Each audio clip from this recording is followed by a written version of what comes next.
Aujourd'hui, les zones agricoles sont peu ou faiblement assurées contre les aléas climatiques.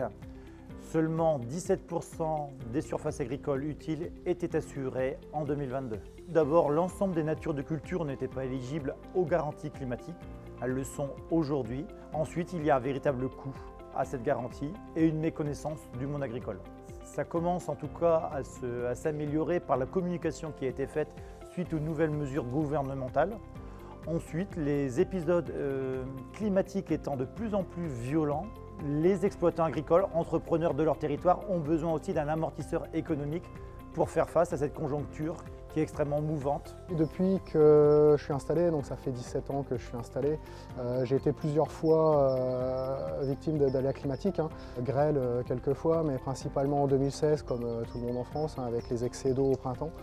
Et depuis quelques années, là, j'ai des problèmes de sécheresse dans les sables. Lorsque mon exploitant agricole m'informe en tout cas d'un risque de perte de rendement, je missionne un expert qui va se rendre sur le terrain afin de pouvoir matérialiser réellement l'objet de ce dommage. Lorsque je suis missionné, moi je préviens l'agent de mon passage chez le cultivateur. En règle générale, il m'accompagne. Dans les aléas climatiques, moi je fais la constatation uniquement pour être sûr que l'aléa est dû au climat, tel que le gel, tel que le sec ou l'excès d'eau, et non pas une erreur du cultivateur ou un traitement inopportun.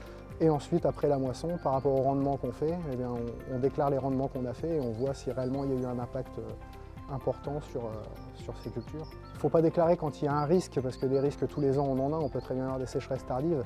Par contre, dès qu'on constate qu'il y a vraiment un problème, là oui, il faut prévenir tout de suite, parce qu'à partir du moment où on a déjà commencé à récolter, c'est terminé, on ne peut plus déclarer. Donc mon accompagnement va d'abord se baser sur expliquer ce qu'est la garantie, le périmètre en tout cas de la garantie, les dommages qu'elle couvre.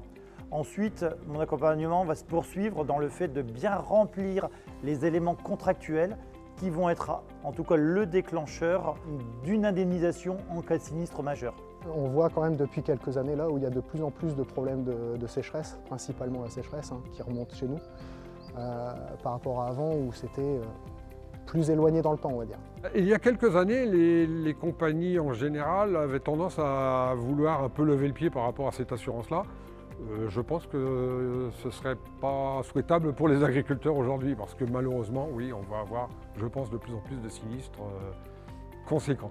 Aujourd'hui, notre métier, il est de ne laisser aucun professionnel ou particulier sans avoir une solution à lui proposer, de ne pas avoir de zone exclue, de ne pas avoir de métier exclu, de ne pas avoir de filière exclue, en tout cas d'une garantie assurantielle permettant de le couvrir face à la violence des phénomènes météorologiques qui les touchent actuellement.